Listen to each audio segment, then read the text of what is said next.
yabayeho nabi kubera ko maze kubura mama y'uruhinja n'ukwezi kumwe gusa yogo kubyara data yifuje ko bampambana na mama ngo ntabwo nzakura. Ubwo rero nyuma yo gupfa rero nibwo yogo kubyara data yavuze ati nta kuntu uruhinja rw'ukwezi kumwe bakwiba kutushya ngo mureke tumuhambane na nyina ntabwo muteze gukura. Ariko muka data wacu n'abatoya ntabwo twajya guhamba umwana muzima, ahubwo mureke tumurere nabo gukura tuzakura nabo gupfa azapfa ariko tutamwica. Ntabwo nzi ngo rwose ababyeyi bangana iki, ariko Imana ishima agomba agize umujinya rero ashaka kuntera icyuma. Ariko ashatse kuntera icyuma nako yumva umutima uramuriye, icyuma gishyira hasi. Ni ya Mana yabonye nzahagarara imbere yayo umunsi. Amaze rero gushyira icyuma hasi aravuga ati uru ruhinja ndakora iki ngo rupfe? Yigira inama yo kujya njyamisha ku kirago gishaje nta genda kariho ngo arebe ko napfa. None njyamisha ku kirago gishaje, ikirago cy'igisebe, n'uyu munsi mfite inkovu zazo, ariko Imana ntiyakunda kumva. Iyo mwarimu yabonaga ibyo kurya bigiye gushya yarebaga hanyuma ngo nze gusanga barangije. None yamara kumuna nkagenda nagaruka ngasanga barangije kurya, yajya kumbwira ati ntugire ikibazo ngo urariye aho n'abandi bana ntibahaze uzawujya n'ejo. Cyajya n'ejo bikaba gutyo n'ejo bikaba gutyo. Biza kuba rero ku mugabo wari ufite abagore babiri akajya n'umuhungu wubatse urugo, none bari abagore uko ari babiri n'umukazana wabo wa gatatu, bakajya banyuma gutashya inkwi. Umwe ati yakabumbye ugomba kunzanira umutwaro w'inkwi, undi ati nanjye ugomba kunzanira umutwaro w'inkwi, umukazana wabo ati nanjye ugomba kunzanira umutwaro w'inkwi. Ya Mana se w'imfubyi, amen, iransanga irambwira iti Stefano, ngo nubwo utagira kirengera, ngo nubwo uri imfubyi, ngo ariko niwihangana nzaguha umufasha ugukwiriye. Niwihangana unugira iteka nzaguha umufasha ugukwiriye. Umufasha nabwirwaga n'umugore, maze muri iryo yeko nanjye ni Imana ni nuko umugore uzama atazemera ko njya mwita mama. Yabaye kuzatera inaye kuzahera mwita mama. Ameda mu gasoko nyine bahindutse itorero. Paruwasi yacu ni Harundoyi, itorero ryacu ni rya Gasovu, urwego rwacu n'urwa Rubavu. Ryubatse mfite umufasha n'abana 6.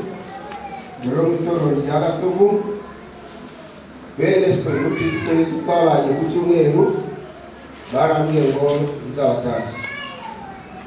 Akora Imana benshi mu Rwanda ntajya kurondora mu paruwase ba minasyo, nakoreye Imana mu bihugu bitandukanye bya ku isi. Nagiye mu Burundi, nagiye muri Tanzania, nagiye muri Kenya, nakoreye Imana muri Mozambique, njya muri Congo Kinshasa, muri Uganda, aho hose ba minasyo. Nza kujya ku mugabane w'Uburayi, kubari Burayi nza kuvuga ubutumwa mu bihugu 6. Ntera mu gihugu cy'Ubusuwisi, nyuma nza kujya muri Bufaransa, njya muri Suwede, njya muri Finland, njya muri Denmark, njya no mu Bubiligi. Aho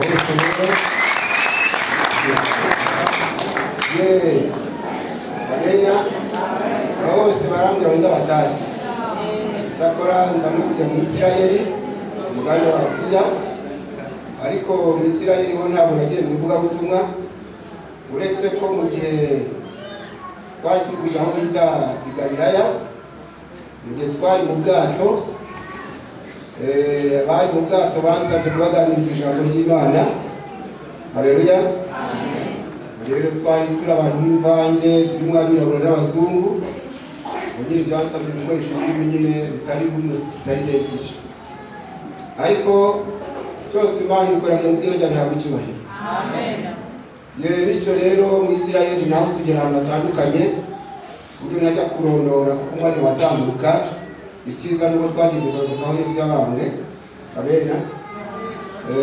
Yerusalemu nyine tugerayo ku musozi wa Elayono ngo Yesu azamukira ajya mu ijuru, ndetse hari n'abaririmbyi baririmbye ikidendezi cya Silowamu bakivuze.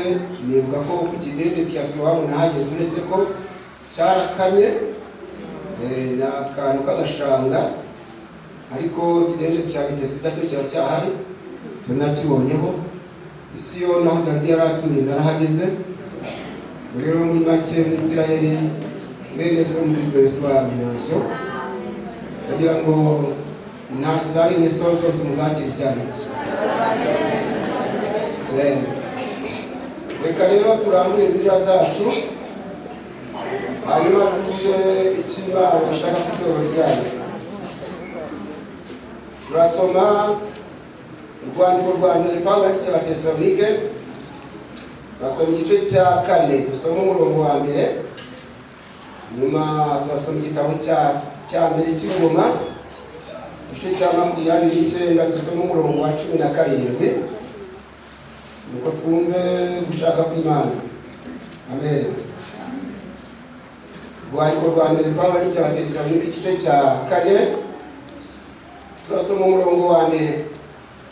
Tuze gusoma no mu gitabo cya mbere cy'Ingoma igice cya 29 umurongo wa 17.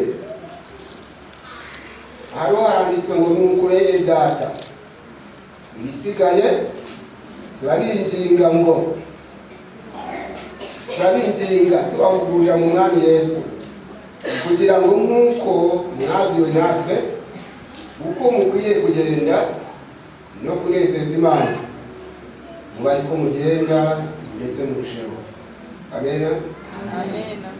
Hanyuma igitabo cya mbere cy'Ingoma igice cya 29 umurongo wa 17 turasoma amagambo abanza. Ntabwo dusoma amagambo yose uko yakabaye kuko hari icyo ngendere kigenda n'intego y'iki giterane. Amen. Igitabo cya mbere cy'ibyo ku Ngoma igice cya 29 umurongo wa 17. Kandi si ijambo kandi Imana yanjye nzi yuko ugerageza umutima ukishimira gutungana. Amen. Haleluya. Amen. Tugiye kuganira ku ijambo rero mufite intego ivuga ngo tunezeze Imana, kandi icyitonderwa Imana yishimira gutungana. Amen. Imana yishimira iki? Mwese muri hano Imana yishimira iki? Umuntu ashatse kunezeza Imana yakora iki? Okay, Imana ishimira. Yumva muri kumva noneho. Haleluya. Amen. Mbere y'uko rero nakwinjira mu busobanuro, abo twari kumwe nimugoroba nababwiye nti twahamagawe n'Imana imwe, ariko nubwo twahamagawe n'Imana imwe, imihamagaro yo ntabwo ari imwe, iratandukanye. Kandi kubera ko imihamagaro itandukanye no gukora kwacu biratandukanye. Amen. Hari ushobora kubaganiriza nka wa mumama nyine witwa Gifaru, ntumurabibutse ubwo nyine nawe ukora nka Gifaru nyine, siko bise? Amen. Hari ushobora kubaganiriza mukabona arakora aha, araza aha, arajya aha, uko nuko nawe afite akora. Undi akaza agahagarara hamwe nawe akabaganiriza. Amen. Hari ushobora gusoma umurongo umwe muri Bibiliya akagusobanura. Hari ushobora gutegura akareba aho yandika. Abo bose ni abakozi b'Imana, siko bimeze? Niba barimo bakoze neza bazabihemberwa. Amen. Uruhande rwanjye nagira ubuntu ndi muto, natangiye kumva ijwi ry'Imana muri 68. Nari maze imyaka 7 mvutse, nabanaga njye kubyara mama, nabaye imfuzi maze ukwezi kumwe mvutse nyine. Mwaneza mutwe ariko ariko Imana se w'imfubyi ikunda kombaho kubera ko ari ko nzayikorera ikabona naha ku karambo nzahagera. Amen. Muri icyo gihe cy'imyaka 7 naganirizaga abana bato nkababwira ko Yesu agira neza nkurikije ubwenge nari mfite.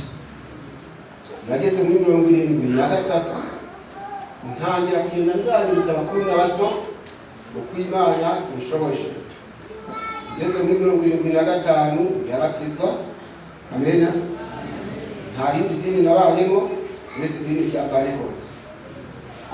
Rero nyuma yo kubatizwa n'ubundi nkomeza kugenda nkorera Imana uko Imana inshoboje n'ubundi kugeza umunsi wa none ndakomeje nanone uko Imana inshoboje. Amen. Gusa mfite icyifuzo cy'iherezo ryiza. Icyifuzo cy'iki? Bakristo bene data, hari nje nka pastori n'abene data bakora umurimo w'Imana nkanjye, namwe nk'amakorali ko muririmbira Imana, twaratangiye ariko dusengera iherezo. Amen. Dusengere iherezo. Dusengere iherezo. Niwumva ufite ibihe byiza urasenga uratambuka uraririmba ijwi ryazamutse ujye wibuka ko atari iherezo. Banyuze neza ariko jyewe kuti nibyo koko mfite ibihe byiza ariko nitangira si iherezo. Mwanyuze neza kuko hari benshi batangiye nk'uko mwatangiye ariko batakiri muri uyu murimo. Murabyemera se? Murabyemera? Bityo rero ngusabe wakuze umwuka wera, wahanura, wakwerekwa, ugiye kuko uko biri kose ntabwo ari iherezo ahubwo nitangira. Niki? Nitangira. Hanyuma rero iyo nganiriza abantu ijambo ry'Imana ntabwo umwanya munini wo guhanga amaso ngo nyine nshishamo nkareba uko bari gukurikira, ariko umwanya munini ni uwo kubahanga amaso. Kandi si uko ntareba bageneye, si uko ntareba ahubwo ni ya mihamagaro babwiye itandukanye. Ndabizi aha muri Kigali hari aho mperutse kugera kandi nahabuze ubutumwa kenshi, ariko umuntu agiye kunsuhuza ati uyu munsi nibwo menye kureba. Urumva njye byarantangaje. Byumvikana ngo rero yari azi ko ntareba. Ndagira ngo rero amena mbabwire ko iyo maze kumva ijambo ry'intego, kuko nubwo umuyobozi yampaye intego ariko hari message mpabwa mpagaze imbere y'abantu bike. Amena. Ijambo ry'intego maze kurisoma muri njye hasigara n'undi muntu wo gusenga Imana yigisha Imana ntese Imana kugira ngo abantu barusheho kumva neza basobanukirwe iri jambo nongereho nguki. Cyagiro ndi kugisha Uwiteka inama, nibwo ushobora kubona mbombeza amaso, nibwo ushobora kumva mvuze ngo usoma ntarambuye Bibiliya ntibigutangaze. Ku Mana byose birashoboka. Amena. Gusa ni Imana yabyishakiye, nta ruhare nabigizemo, ni ubushake bw'Imana ihamagara, kandi kuva ari Imana yabyishakiye icyubahiro ni cyane. Amena. Ndakomeje rero n'intego yacu idusaba kunezeza Imana. Twagereye kunezeza nde? Kunezeza Imana. Kongere dusubire mu ijambo ry'intego dusomye hariya mu rwandiko rwa mbere Pawulo yandikira Abatesalonike igice cya 2 umurongo wa mbere. Pawulo yandikira Abatesalonike ijambo ati nuko bene data ibisigaye. Amen. Turabahugurira, turabinginga, tubahugurira mu Mwami Yesu kugira ngo nk'uko mwabwiwe natwe uko mukwiriye kugenda no kunezeza Imana muba ariko mugenda ndetse mu bushobozi. Amena. Haleluya. Ndagira ngo wamurike neza. Noneho Dawidi nawe aza kumenya ikinezeza Imana, nawe aravuga ati kandi Imana yanjye nzi yuko ugerageza umutima ukishimira gutungana. Amena. Haleluya. Ati kandi Imana bigaragara yaje kumenya ikintu kinezeza Imana. Ntabwo Imana nubwo tuyikomera amashyi ni ukuyishima n'ibyo, ariko hari ikintu kinezeza cyitwa gutungana. Amena. Cyitwa kugira gute? Noneho wamurinda ati tunganira Imana uzagira gute? Kubera ko Imana yishimira kugira gute? Kubera ko Imana yishimira gutungana. Amena. Ati tunganira Imana udasiba. Haleluya. Maze ageze ku gice cya kabiri indirimbo ya 388 ati tunganira Imana ikuyobore. Iyo twatunganye Imana iratuyobora. Imana igira gute? Iyo twatunganye Imana iratuyobora. Kandi iyo twashoboye gutungana niyo dutewe n'ibyago Yesu turamutabaza gatungana. Amen. Ariko ariko twashoboye kugira gute? Gutungana. Soma igitabo cya Yobu igice cya 8. Soma igitabo cya Yobu igice cya 8 umurongo wa 20. Urasanga handitse ijambo ngo dore Imana ntizaka umuntu w'intungane. Amena. Ntizaka umuntu wese ute? Mwakujya neza. Dore Imana ntizaka umuntu w'intungane kandi ntizaramira ingozi zibiri. Kagende. Yesu mwatufashe cyane. Mugaragu w'Imana wanditse igitabo cya Yobu aravuga ati dore Imana ntizaka umuntu w'intungane. Birayicyongereza ivuga ngo behold God will not cast away the blameless. Ngo dore Uwiteka. Amena. Amen. Ntabwo azaka kure cyangwa azirengagiza umuntu atabonye umwanda. Mwe murumva ko hari ahasobanuye. Amena. Gutungana kandi tugenda tujumva. Amena. Kugira gute? Gutungana. Soma igitabo cy'Imigani igice cya 30 umurongo wa 12. Soma Imigani igice cya 30 umurongo wa 12. Urasanga handitse ijambo ngo hariho umuryango w'abantu biyita intungane kandi batuhagiwe imyanda yabo. Kandi batagize gute? Batuhagiwe iki? Ariko bakiyita iki? Kugira ngo muri gukurikira kandi mwanyumvise neza ngo hariho umuryango w'abantu biyita intungane kandi batuhagiwe imyanda yabo. Twagira nyariko batuhagiwe iki? Batuhagiwe imyanda yabo. Nuko umuntu yareba idini arimo umunsi asengaho ati birashoboka kuba ndi intungane. Ati ubwo nsenga ku Isabato, ubwo nsenga ku Cyumweru, ubwo ndirimba muri iyi korali. Umwana w'umuntu akaba ashobora kwiringira ibinyoma.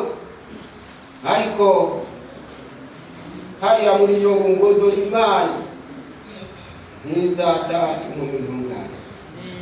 Mwumvise gutungana bisobanuye kwezwa. Amena. Bisobanuye gute?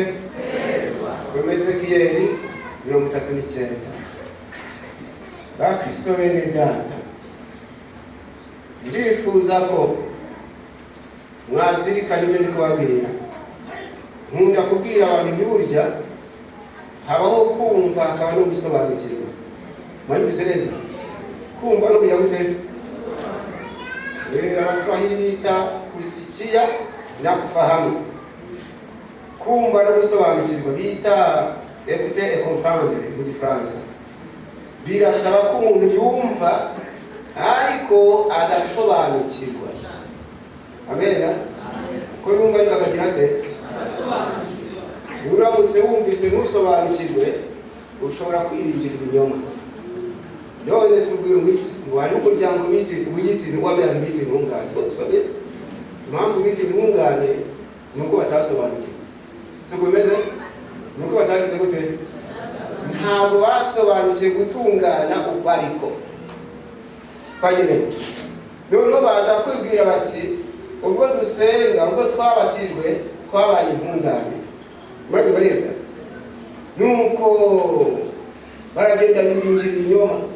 Ariko umuntu wiyita nako umuntu ugaragara nk'intungane mu maso y'Uwiteka ni umuntu washoboye kwezwa imyanda ikamushiraho. Amena. Ezekiel 39:24. Ezekiel igice cya 39:24 handitse ijambo ngo nabagiriye nabi nkurikije umwanda wabo. Twagereye ariko Imana ikurikije iki? Nabagiriye nabi nkurikije umwanda wabo n'ibicumuro byabo bima amaso yanjye. Urashaka ko Imana ibohoza amaso? Urasaba kwiyeza umwanda babushiraho. Amen. Munsi imyanda yagushizeho kandi imyanda ntugire urukudakaraba. No kukaraba ni ngombwa, no kumesa n'ibyo ni isuku, ariko si wo mwanda uvugwa n'ijambo ry'Imana. Urabikoreza rero? Si wo mwanda uvugwa n'ijambo ry'Imana. Soma Hosea igice cya 6:10. Umenye umwanda, umenye ikintu cyanduza umukristo. Uwiteka bafashe kunyumva neza. Kubera ko iyi ntego mwarimu yayimbwiye ko nari ntakurikiranye ko yashyize ku butumire intego. Ejo arayimbwira ntacyo bitwaye, yampamagaye isi bikwiriye kuvugwa. Amena. Isi bikwiriye kuvugwa. Barangiye atumva rero intego ni inyungu ikomoka ku gutunganira Imana. Amena. Kugutunganira Imana. Amaze kumbwira cyo rero nanjye ni Imana warampamagaye. Ni wowe uzi bikwiranye n'iyi ntego bizavugwa. Amena. Hari kinanira Imana se? Ntacyo.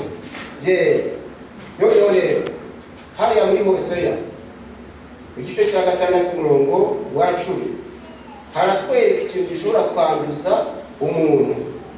Kwageneye Yesu natugenderere cyane.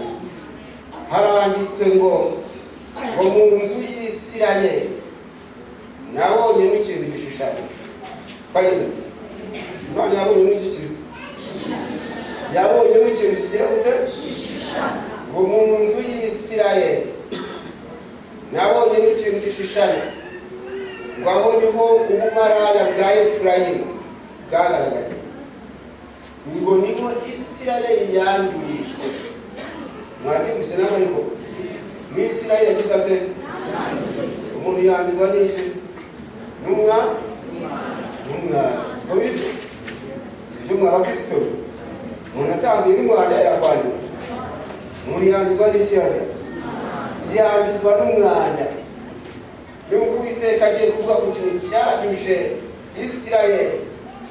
Aravuga ati mu nzu y'Isirayeli nabonyemo ikintu gishishana. Ikintu gishishana ni iki? Ikintu gishishana ni umaraya. Mu yindi mvugo ni ubusambanyi. Siko bise?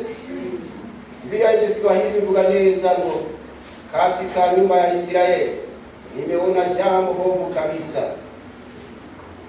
Huko uzinzi umeonekana katika Efraimu. Israeli amenajisiwa. Au Israeli metiwa unajisi. Nuko bivuga ngo rero katika nyumba ya Israeli nimeona jambo bovu kabisa. Umunzi ya Israeli abonye ikintu kibi cyane. Sibyo? Iyo kintu gishishana nyine. Iyo kintu kibi rero Imana yabonyemo ubumaraya n'ubusambanyi. Siko bese? nuko ajye kwataho niho Isirayeli yandurijwe. Ni Isirayeli igize ate? Niho yandurijwe. Amaze kwandura atyo rero, Imana ngo imwima amaso yasenga Imana ntiyite ku isengesho rye. Twagendanye nuko Uwiteka agiye kubatumba rero, ntabwo nabimye amaso mbaho isura yayo. Imana ntirobanura ku butoni. Twagendanye ireba igihagararo cy'umuntu, ireba ngo ntiyize cyangwa ntiyarize. Icyo ishaka ni umutima uyitunganiye. Amena. Bisobanura umutima utariho umwanda. Siko biri? Utariho iki? Utariho umwanda. Ngira ngo waneze amatwi. Ndashaka kukubwira rero, mfite message Imana yampaye. Nari nzi ko ushobora kuzayitanga no ku cyumweru, ariko Uwiteka arankomanga umutima ati birakwiye ko n'uyu munsi wa none abantu bumva. Twagendanye Imana yarambwiye rero, dusomye ijambo muri Hoseya ngo mu nzu y'Isirayeli nabonyemo ikintu gishishana. Twagendanye Imana yarambwiye bakristo mureza amatwi, mu nzu y'Isirayeli. Isirayeli bisobanuye ubwoko bw'Imana. Ni nk'aho Uwiteka yavuze ati mu bwoko bwanjye. Siko bimeze? Sibyo? Mu bwoko bwanjye nabonyemo ikintu gishishana. Twagendanye Imana yarambwiye ku itariki 12 z'ukwezi kwa munani 2022 ari kwa gatanu. Imana iransanga irambwira iti uzambwira iri torero ngo ndashaka kubona itandukaniro hagati y'inzu yanjye n'andi mazu. Ngo mwanyuze neza? Mukumva icyifuzo cy'Imana kugira ngo Imana izite kuri twebwe, irashaka kubona itandukaniro hagati y'inzu yayo n'andi mazu. Mwanyuze neza? Hagati y'inzu y'Imana n'andi mazu. Yesu natugendere cyane. None sahari iri jambo rishaka kuvuga iki? Mwongere mwumve ngo ndashaka kubona itandukaniro hagati y'inzu yanjye n'andi mazu. Twagendanye iyo nzu y'Imana ivugwa n'iyihe? Soma urwandiko rwa 2 Pawulo yandikiye Abakorinto usobanukirwe inzu yariyo. Soma urwandiko rwa 2 Pawulo yandikiye Abakorinto, soma igice cya 6 umurongo wa 16, maze ukurikirane neza amatwi. Inzu y'Imana si idini, inzu y'Imana si urusengero, inzu y'Imana asanga ari njye nawe. Amena.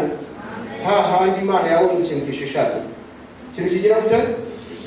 Ye urwandiko rwa 2 Pawulo yandikiye Abakorinto igice cya 6 umurongo wa 16. Hari ikibazo ngo mbese urusengero rw'Imana rwahuza rute n'ibishushanyo bisengwa? Ko turi urusengero rw'Imana ihoraho. Amen. Ko turi iki? Ko turi urusengero rw'Imana ihoraho. Nuko Imana yabivuze iti nzatura muri bo, gendere muri bo, nzaba Imana yabo, niho baza ubwoko bwanjye. Amen. Haleluya. Amen. Mbese umva ikibazo cy'Imana, ntabwo ishaka itandukaniro hagati y'inzu yayo n'andi mazu. Siko biri? Mbese urusengero rw'Imana rwahuza gute n'ibishushanyo bisengwa? Ko turi urusengero rw'Imana ihoraho. Amen. Ngo turi urusengero rw'Imana ihoraho. Ngo nk'uko Imana yabivuze iti nzatura muri bo. Haleluya. Amen. Gendere muri bo, nzaba Imana yabo, niho bazaba ubwoko bwanjye. Bibiliya y'Igifaransa ibisobanura neza ngo quel rapport y a-t-il entre le temple de Dieu et les idoles, car nous sommes le temple de Dieu, car nous sommes le temple de Dieu vivant, comme dit la vie. J'habiterai et je marcherai au milieu d'eux, je serai leur Dieu et ils seront mon Père. Nous Christians, et quel rapport y a-t-il entre le temple de Dieu et les idoles? Car nous sommes le temple de Dieu vivant. Comme Dieu l'a dit, j'habiterai et j'y marcherai au milieu d'eux. Je serai leur Dieu et ils seront mon père. Nuko bisobanuye ngo mbese n'ubuhe mubano, amena, n'ubuhe mubano urusengero rw'Imana rufitanye n'ibishushanyo bisengwa, ko turi urusengero rw'Imana ihoraho. Nk'uko Imana ivuze iti nzatura muri bo, nzagendera muri bo, nzaba Imana yabo, nabo bazaba ubwoko bwanjye. Ba Kristo bene data, turi inzu y'Imana. Gusa rero, amena, nta mwanya wo gutanga ubuhamya. Icyo ngira ngo mbabwire, Imana twizera ishobora byose. Ishobora bingahe? Byose. Ntabwo ko nabaye imfubyi maze kwezi kumuvutse twageneye, nabayeho nabi. Buriya mushiki wacu nuko yagiye, ntawe ndi kubona, watubwiye ngo ni Gifaru, niwe nyine watubwiye ati icyo nanga, ati nanga n'umutwe yanga yangiza. Siko bimeze? Murabyutse? Twagendanye.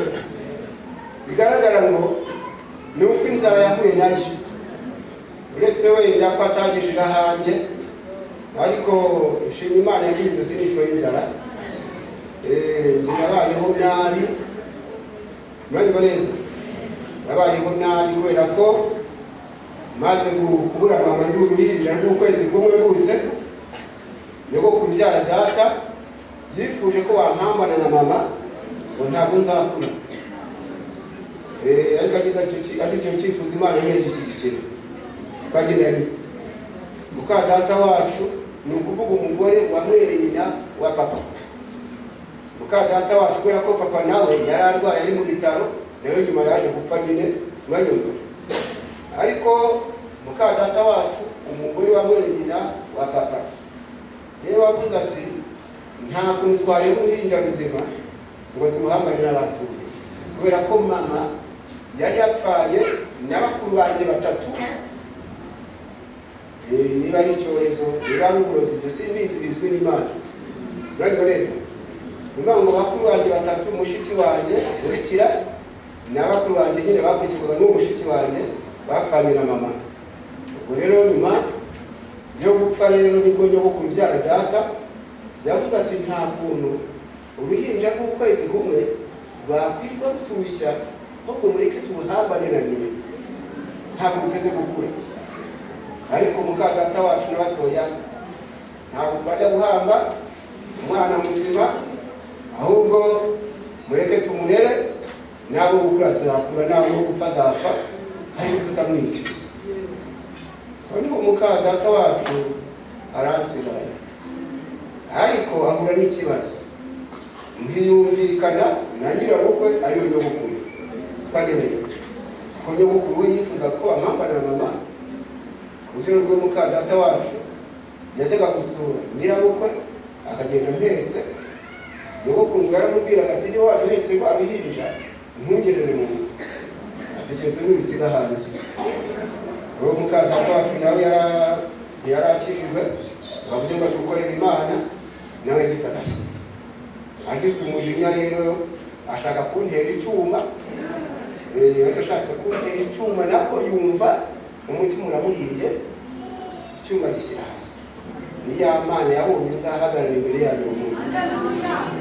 Amaze rero gushyira icyuma hasi, aravuga ati uru ruhinja ndakora iki ngo rupfe? Yigira inama yo kujya njyamisha ku kirago gishaje, nta kenda kariho, ngo arebe ko napfa. None njyamisha ku kirago gishaje, ikirago cy'igisebe. N'uyu munsi mfite inkovu zazo, ariko Imana ntiyakunda kumva. Ubwo rero muka data wacu yamaranye amezi abiri, amezi angahe?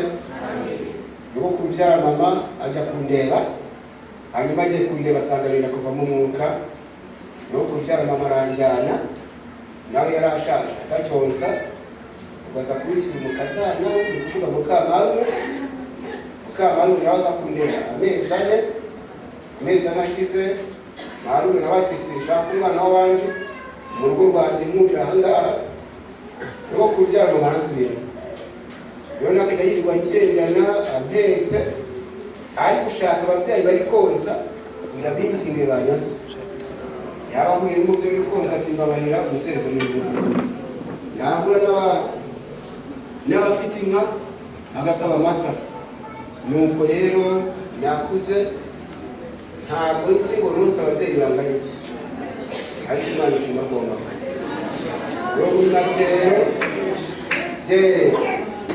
muri make rero nuko nakuze ariko nabo ngeze mu myaka hafi 10 marume atirekanya nta mwana warizwe na nyirakuru ugira ubwenge none reka mujyane njye kumwigisha ubwenge ariko ni marume wundi atari wa uri waje kundera marume baranjyanye rero angejeje iwe aho none akuri n'ikintu bita imizari marume akajya arambwira ati umunsi uri guhinga hano nurangiza urajya gutashya inkwi n'umvayo urajya kuvoma n'umvayo uraragira n'ihene imirimo nkayikora uko ariye byarambishyaga n'ibyo ariko nari mfite umunzani witwa inzara iyo marume yabonaga ibyo kurya bigiye gushya yarebaga hanyuma ngo nze gusanga barangije none yamara kunuma nkagenda nagaruka ngasanga barangije kurya yajya kumbwira ati ntugire ikibazo ngo urariye aho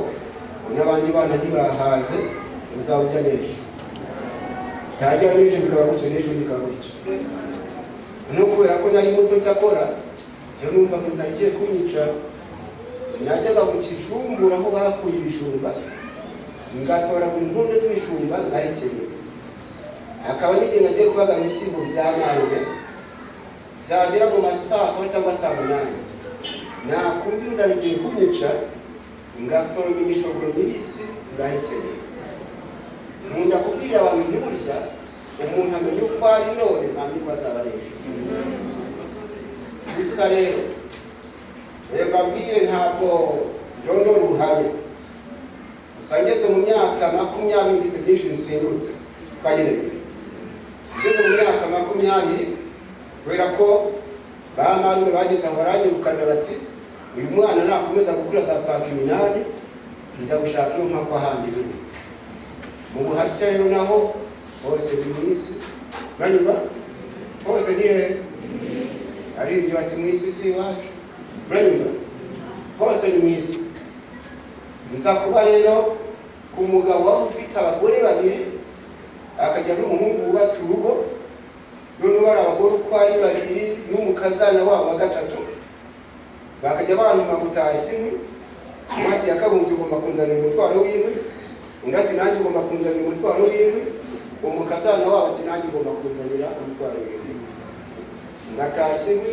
imitwaro 3 ku munsi none namara kuribagereza mu rugo bati cyane kabumbye cy'ibiryo abantu 5 bariye bati ntawangivamo ntararira aho nakunitse numva ngize ikibazo ese nani niko kera nari ntunzwe no guhekenya imishogoro mibisi kubera ko nari muto ko nari ntunzwe no gutora mu nkono z'ibijumba kubera ko nari muto ubu nkaba ntabihangara none ndaza kubahonde numva ni ikibazo ariko nzakwigira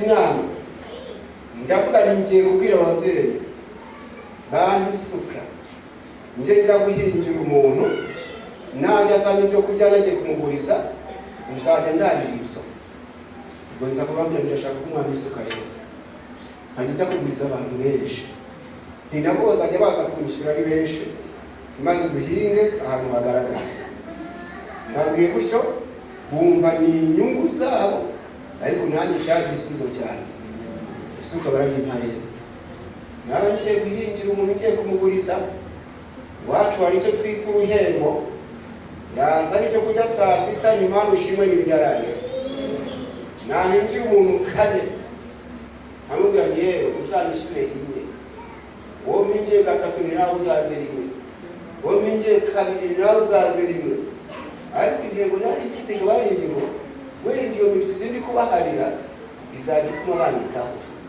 kandi kuko banyitagaho bizajya kwishaka abantu ubwo buzima rero mubamo bari barampakira cyo kuryamaho umwenda wo kwiyorosa babikura ku gitanda. Ngiye kuryama nsanga ni ibiti gusa bibereye aho, ariko bitewe n'imiruho nari narize kuboha ibirago by'umutoya. Bwacye njya gushaka ubwatsi bw'umukangaga, ubwatsi ndabuzana, abakobwa bamubise amaso suku nseka we bamurwa amenyo. Ibyo gusekwa ntacyo byari bimbwiye. Ntangira kuboha ikirago, agenda kiboha ndi kuririmba indirimbo ya 16 gushimisha. Ngo aba Yesu yishimira izina ryiza, bibamayo bibarayo, haleluya, bikabatiriwe. Kirago narakiboshye ndacyuzuza, maze kucyuzuza agenda kiryama nk'uruhande rumwe ntagikuba rundi nkarwiyorosa. Ngeze nabona namuze ntabise, nireka mbohe n'ikirago cya kabiri, nje ngira icyo kuryamaho ngira icyo kuyorosa. Ntangira kuboha ikirago cya kabiri, maze nyigejeje hagati y'amana se w'imfubyi. Amen. Iransanga irambwira iti Stefano, ngo nubwo utagira kirengera, ngo nubwo uri imfubyi, ngo ariko niwihangana nzaguha umufasha ukwiriye. Niwihangana urumva ibiteka, nzaguha umufasha ukwiriye. Umufasha nabwirwaga n'umugore, maze muri ibyo yeko nanjye n'Imana ni nuko umugore uzama atazemera ko njya mwita mama. Yabaye kuzatera ingari kuzagenda mwita mama, bivugishwa n'ibintu nari mfite. Ayo babwiye ngo umuntu amenye ko ari none ntamenye ko azaba ejo. Iyo utiyandushe witunganiye Imana, Imana ikoreka kugira neza kwayo. Haleluya. Hanyuma rero bakristo munteze amatwi, icyo yerekwa ndijyamo, nari mfite umupira umwe n'ikabutura imwe. Iyo ndabaga ndajya gukorera Imana, kuko nubwo nari mbishye gutyo nakoreraga Imana uko nshobojwe. Iyo ndabaga ndajya gukorera Imana rero, uwo mupira niyo kabutura nari mesaga nijoro nkabikamura cyane kugira ngo ejo nzabyane ndataye amazi. Soma Yesaya 49. Rero Imana izagukora n'itunganira, nihatagira ikikwanduza, rero Imana izagukoresha hazaza. Amen. Reba Yesaya igice cya 49 murongo wa 23. Soma Yesaya 49 kwa 23. Handitse ijambo ngo abami bazakubera basobakurera, ngo n'abamikazi bazakubera no kubakonsa. Bazagupfukamira ubame hasi barigate umukungugu wo kwirenge byawe, nawe uzaherako umenye ko ndi Uwiteka. Abantegereza ntibazakubona isoni. Amen. Ngo abategereza Uwiteka ntibazagira gute? Ntibazakorwa n'isoni. Cyama imfubyi ziraha zikanyumva, cyama batagira kirengera bari hari muri iteraniro, bakamya ko hari Imana itabara. Icyakwanura muka wiyanduje, ubusambanyi ukatwanduza, Imana izakwima amaso. Mwambura tibutsa ariko Imana izakwima amaso. Niwanduzwa n'ubujura, Imana izakwima amaso. Ariko nuramuka uyitunganiye, Amen, Imana izakurengera.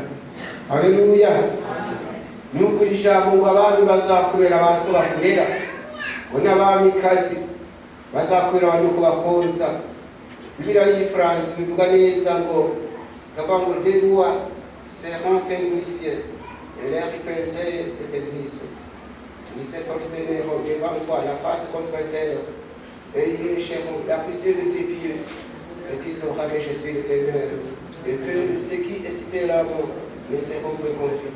Nuko ijambo bivuga ngo abami bazakubera abaswa kugaburira. Amen.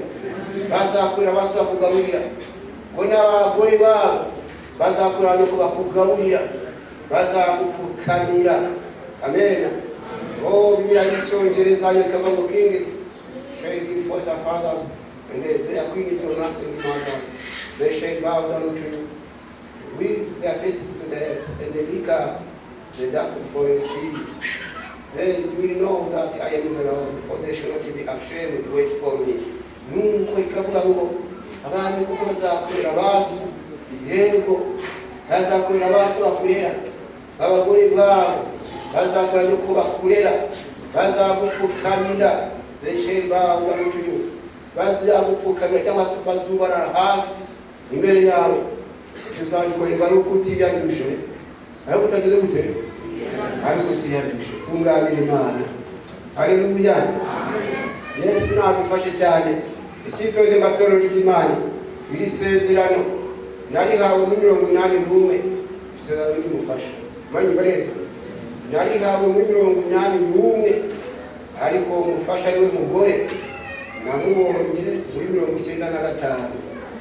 imaze imyaka 14. None mfite umufasha n'abana batandatu. Haleluya.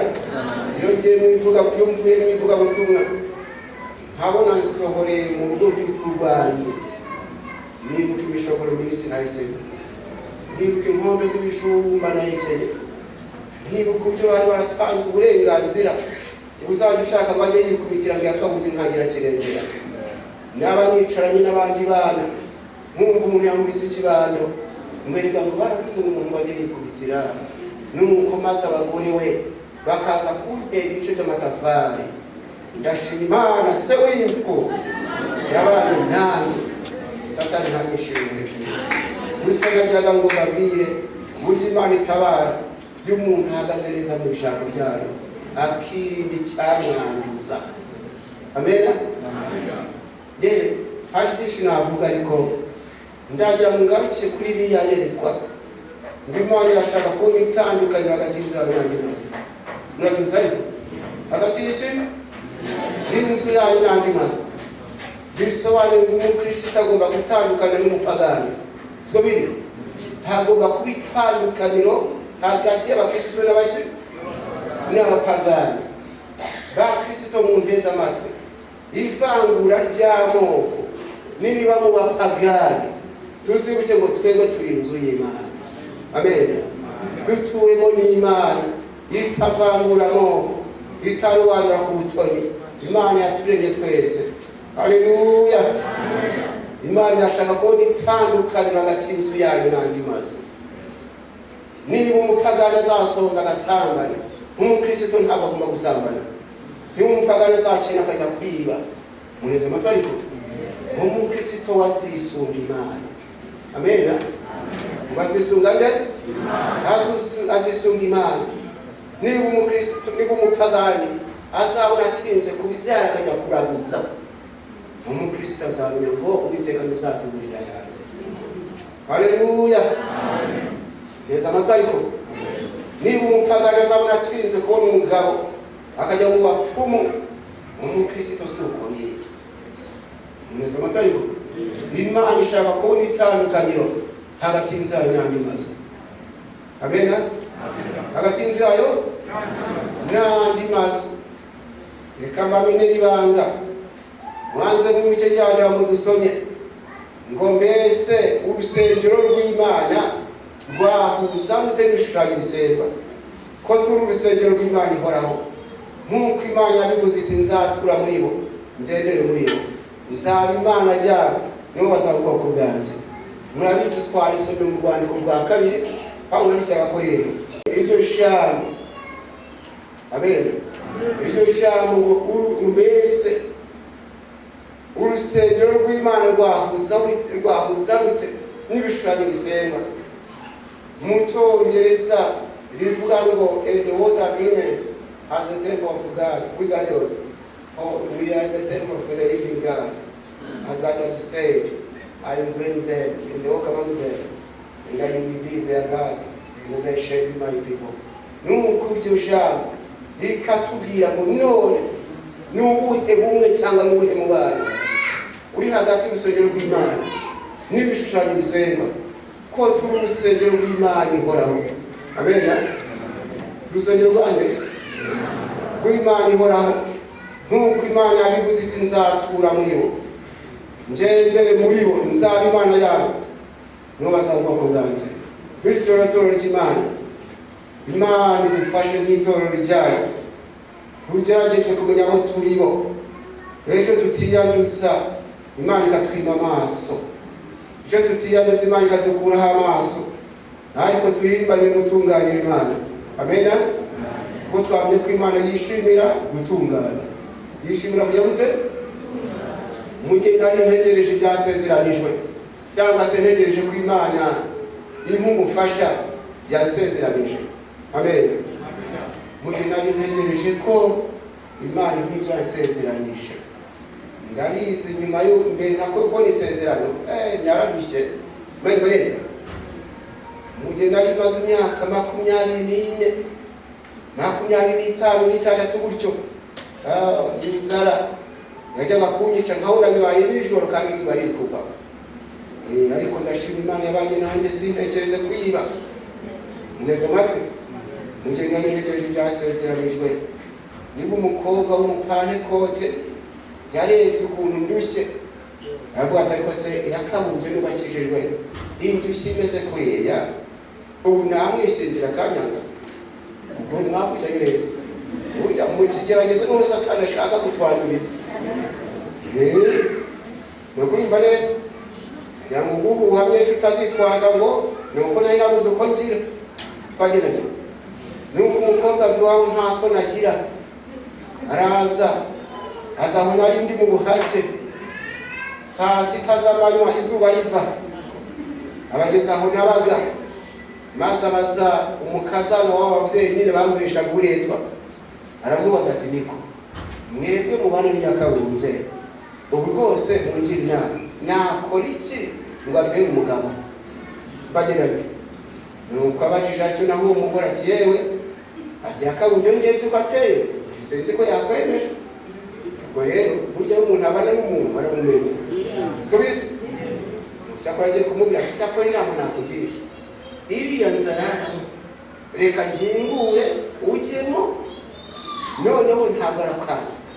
Abaramukinguriye, abageze mu cyumba cyanjye, nanjye aho nari ndi mu kuvayo, mu kugera ku irembo nkari numva umukobwa mu cyumba cyanjye n'akajwi keza karyohereye, kari yakabunze we,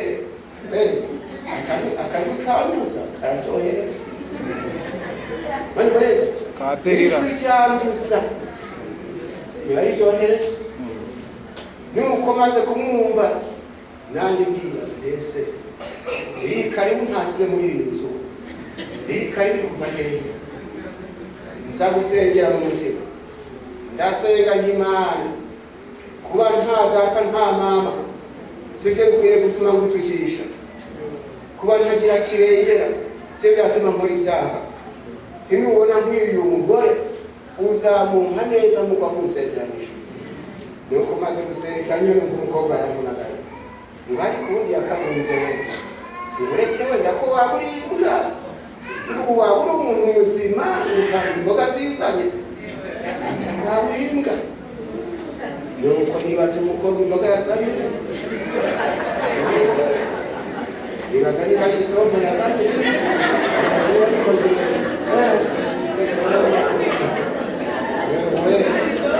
Imana idufashe cyane.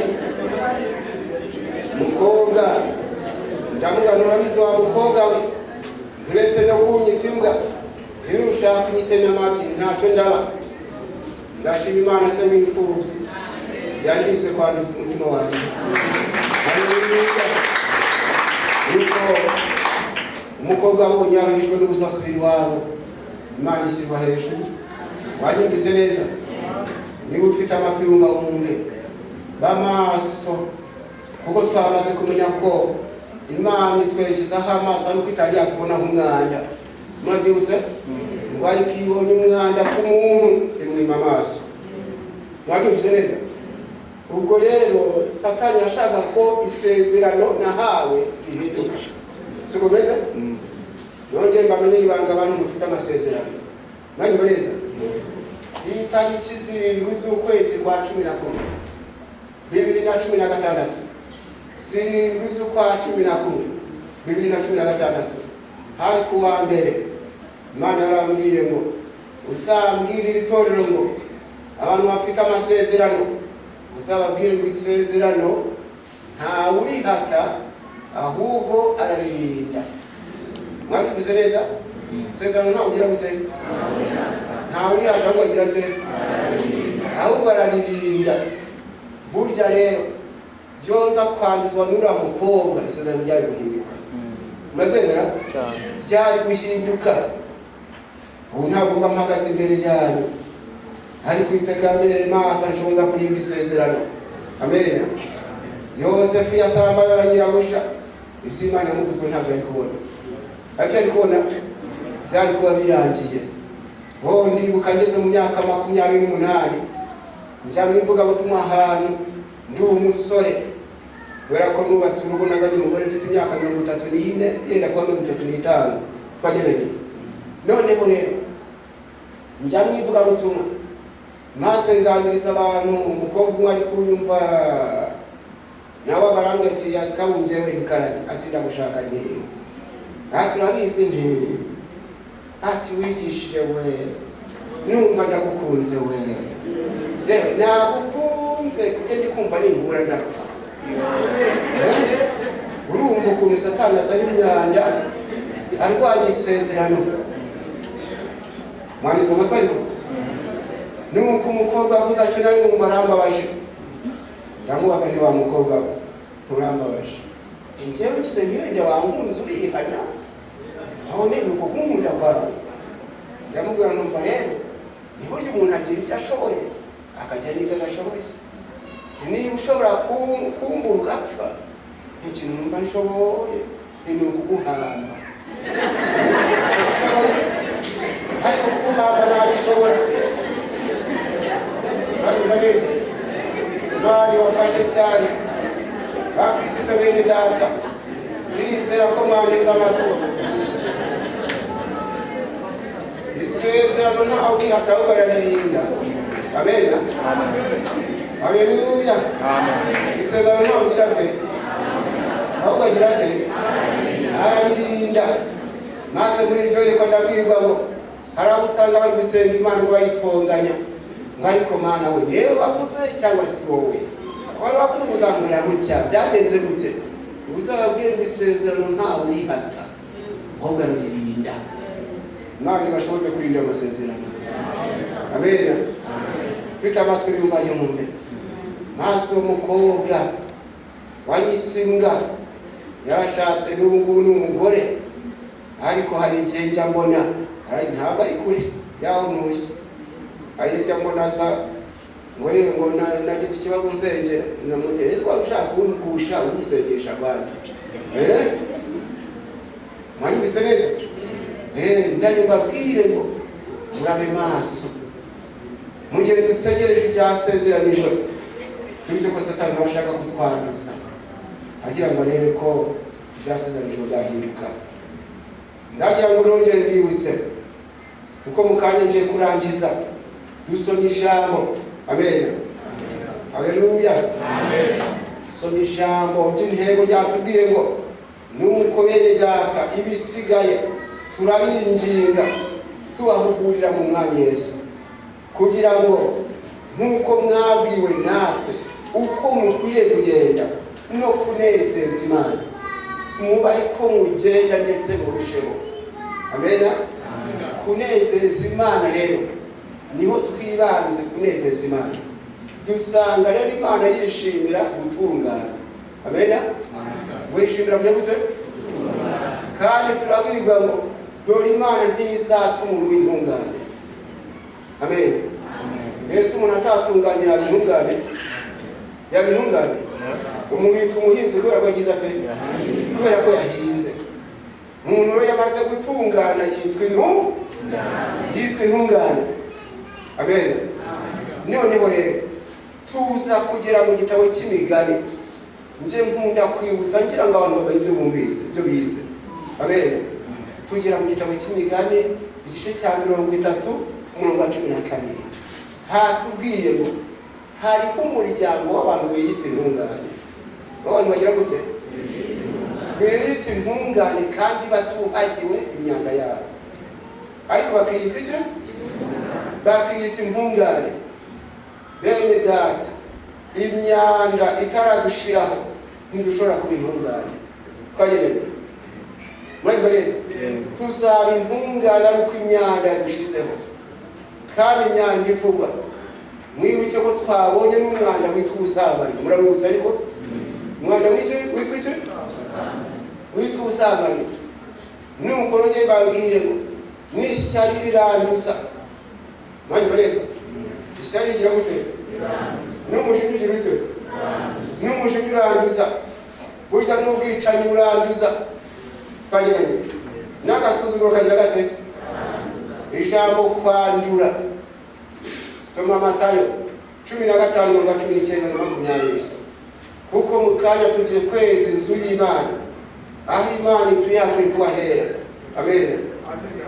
Haleluya. Inzu y'Imana ikwiriye kugira itandukanye n'andi mazu. Mwabyumvise neza? Mbasabe mwumve message mbaha.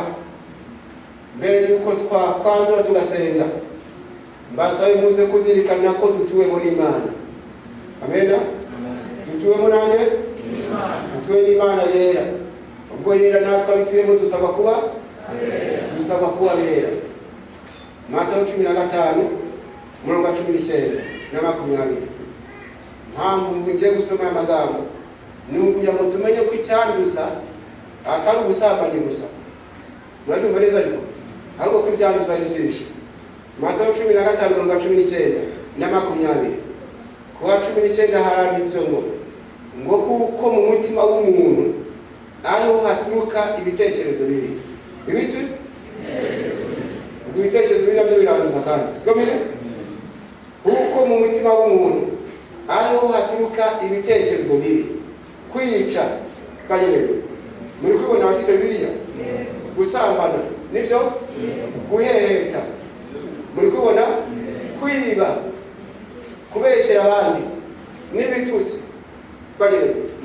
Ngo n'ibitutsi. Umurongo wa 20. Ibyo nibyo bihumanya umuntu. Byo nibyo bigira gutera umuntu n'ibigore byanduza umuntu. Siko bise? Ibyo nibyo bihumanya umuntu, ariko kwishino kizazagize mu mazi. Bihumanya umuntu. Imana iturindira ubugingo.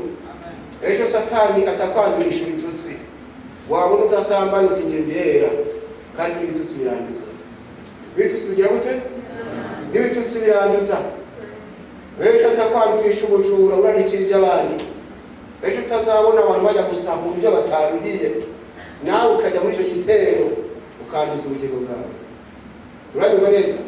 Kubeshyera abandi kuranduza. Mwasomye? Kubeshyera abandi. Ejo utazahabwa impongano ngo shinja mwene si inyungu ukemera ukandura. Imana ibafashe cyane. Tugiye gusenga Imana, dusengera ubugingo bwacu Imana irinde kwandura. Amen. N'ejo n'umunsi tuzaganira. Amen. Gusa rero nari nzi ko ubu hari byinshi ntavuze mu buhamya bwanjye, ariko nanditse igitabo. Mayoneze.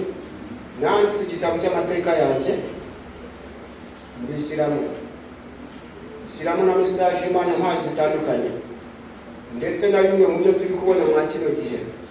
Mayoneze mbishyiramo kuko Imana yari yabimishuriye. Twagiranye. Yari yabimishuriye. Irambwira ngo mwitoro hagiye kunyuramo umuyaga. Kunyuramo iki? Umuyaga. Imana irambwira iti itoro ndarihiranya n'urutoki. Hagiye gucamo umuyaga.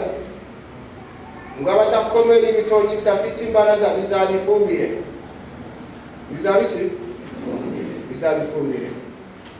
Ibyo narabyanditse. Umuyaga rero murabe maso mukomere, ejo utazasigara babayifumbire. Musikane kw'amagabo kwanyu. Gusa nari nzi ko uyu mugoroba nyine hari igitabo byanjye biri hano muri Kigali, nuko twabibonye ko arabinzanira kugira ngo n'ugikeneye akibone. Ntabwo yabizanye ariko birashoboka ko ejo byaba bihari. Icyo dusaba ni kimwe. Amen. Kwirinda icyatwanduza. Tugiye gusoma ijambo rya nyuma. Igitabo cyangwa se urwandiko rwa kabiri Pawulo n'Abakorinto, ijambo rya nyuma. Urwandiko rwa kabiri Pawulo n'Abakorinto, igice cya 7 umurongo wa 1. Hanyuma twanzure. urwandiko rwa kabiri Pawulo yandikiye Abakorinto igice cya 7 umurongo wa 1 handitse ijambo ngo nuko bakundwa. Muri kubibona ariko nuko bakundwa ubwo dufite ibyo byasezeranijwe twagereye ubwo dufite ibyo sezerano ntawe ugira gute ntawe uri ubwo ndi kugira ngo numve ko mu kibuga ibyo babwiye mu kanya kabisa ahubwo agira ate yego none ijambo ry'umwanzuro nuko bakundwa ubwo dufite ibyo byasezeranijwe twiyeze b'imyanda yose. Twiyeze b'iki? Imyanda yose. So gutungana se? Amen. Haleluya. Amen. Nuko bakundwa ubwo dufite ibyo byasezeranijwe twiyeze b'imyanda yose y'umubiri n'umutima tugende twiyejesha rwose kubaha Imana. Amen. Amen. Gira ngo umwanzuro murabwese niba tumaze kumenya ko icyanduza umuntu ari umwanda witwa icyaha kandi tukamenya ko uyu mwanda wamaze kuboneka ku muntu Imana imwima amaso none ubwo dufite ibyo byasezeranijwe twiyeze b'imyanda ingahe yose ari ubujura ari ubusambanyi ari ukubeshyera abandi ari ibitutsi twiyeze b'imyanda yose ari agasuzuguro kagereye izo ngeso mbi zose tuziyezeho. Mbega Kristo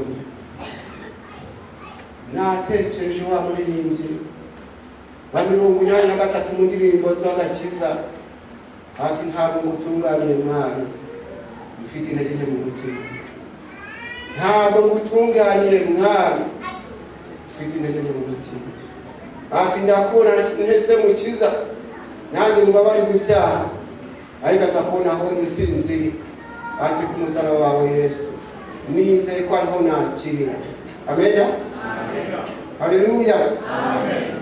Abantu bumva rero akakanya bahaguruka bagasengerwa kugira ngo imyanda yose bashireho. Birashoboka ko hari ibyo bagerageje kwihana ariko hari indi myanda wumvise mu butumwa butambutse haguruka Imana ndashaka ko ndi imyanda no yamvaho nanjye nkamutunganira nanjye ukamuza amaso. Amen. Niba ujijwe cy'Imana ntiwinangire umutima mbese wumva wahaguruka ugasengerwa hagarara mu mwanya wawe tugusengera Imana ikikora haguruka tugusengere mushiki wanjye urakoze cyane n'ubujijwe cy'Imana uciye bugufaguritse hari abandi bantu bafite amasezerano bakeneye imbaraga zo kuyarinda nawe muhagurukire musengere wowe mfite isezerano ariko kuririnda nkeneye imbaraga hagarara mu mwanya wawe gusengera Imana ikugire neza bwira Yesu uti mbabarira icyo wamuze ushoboza kukirinda ejo Satani atanyanduza nuko bigatuma wisubiraho sinde ibirori byasezeranijwe. Hagarara mu mwanya wawe gusenga Imana tujye gusenga Imana ndagira ngo nsenga Imana Yesu itorero ryayo ariko nze kongera nsabe mwarimu w'umuyobozi w'itorero aje gusenga Imana ngo abafite amasezerano Imana iduhe imbaraga zo kuyarinda. Erega nuko hari ibyo Imana yasohoreje ndacyategereje ibindi nanjye Imana ikomeze kundinda ndi mu isi mwibuke ngo turi mu itangira ntabwo twagera ku iherezo ntituragera ku iherezo. Mana data twese uraho mu izina rya Yesu urakoze cyane ko ushimye ko ubutumwa butugeraho ese imitima yacu turi abantu Satani atwagurisha byinshi ariko uri Imana yeza bemeye kwezwa yeza ababyeyi bakeneye kwezwa yeza abakobwa abagabo abasore yumviseho imyanda myinshi bakaba bakeneye ko wabeza bityo ntukomeze kubima amaso bamaze kumenya kandi ko abagutegereza batazakorwa n'isoni.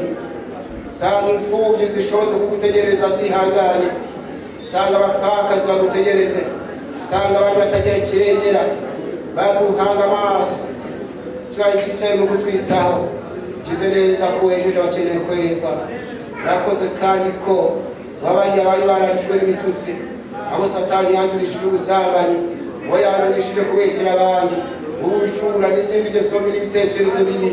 Tanga imbabazi umuntu wese wemeye ibyaha bye akaba byatura imbere yawe. Urakoze ko wejeje mu isi ikeneye kwezwa, mu izina rya Yesu bisabye, amen. Amen. Mukomeze muhagarare, Imana itanga imbaraga.